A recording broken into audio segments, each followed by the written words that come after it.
यह दुनिया के सबसे ठंडे शहरों में से एक है।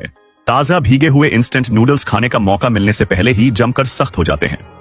गीले कपड़े जिन्हें बाहर लटकाया गया हो, पलक झपकते ही स्टील की प्लेट जैसे कठोर हो जाते हैं। यदि आप उबलते पानी को हवा में उछालें तो वह तुरंत बर्फ के टुकड़ों में बदलकर गिरने लगता है। धातु की फ्रेम वाला चश्मा पहनने से बचें, क्योंकि वह आपके चेहरे से चिपक सकता है। यदि आप स्कीइंग करना चाहते हैं तो बस जमीन पर एक कंबल बिछाएं और उस पर गर्म पानी डालें। कुछ ही सेकंड में एक अस्थायी स्की बोर्ड तैयार हो जाएगा। लेकिन स्कीइंग के दौरान गिरने से बचें, वरना आपका पिछवाड़ा जम सकता है। यह रूस का याकुत्स्क है, जिसे दुनिया के सबसे ठंडे शहर के रूप में जाना जाता है। सोवियत संघ के दौरान इसे अपराधियों के निर्वासन के स्थान के रूप में इस्तेमाल किया जाता था और आज यहां रहने वाले कई लोग उन्हीं कैदियों के वंशज हैं।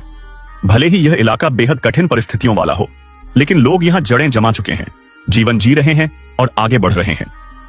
याकुत्स्क में सर्दी 7 महीने तक रहती है और हर बार बाहर निकलना किसी रोमांच से कम नहीं होता। आपको जितने हो सके उतने कपड़े पहनने होंगे ताकि ठंडी हवा से बच सकें, नहीं तो आप बर्फ की मूर्ति में बदल सकते हैं।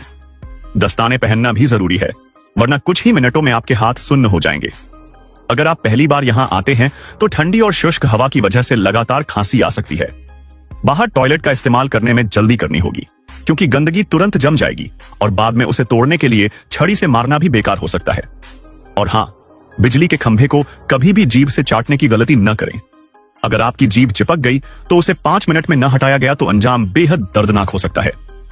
याकुत्स्क में आपको फ्रिज की जरूरत नहीं पड़ती, क्योंकि बाहर का तापमान फ्रिज से भी कम होता है, जिससे पूरा इलाका एक प्राकृतिक फ्रीजर बन जाता है।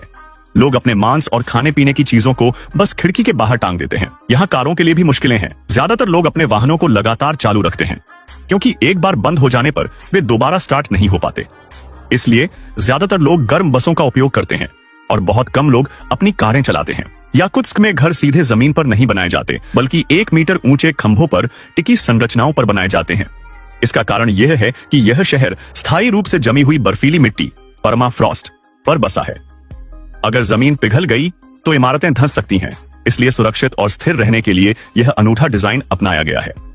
आपको यह जानकर हैरानी होगी कि यहाँ बर्फ में दबे हुए विलुप्त मैमथ के अवशेष भी पाए गए हैं, जो इतने ताजा लगते हैं मानो वे हाल ही में मरे हों। इतनी कठोर जलवायु होने के बावजूद यहाँ 3 लाख लोग रहना पसंद करते हैं। जब मौसम ज्यादा खराब होता है तो लोग घर में रहकर आराम करना पसंद करते हैं, और अगर बाहर निकलना पड़े तो पूरी सुरक्षा के साथ तैयार होकर जाते हैं।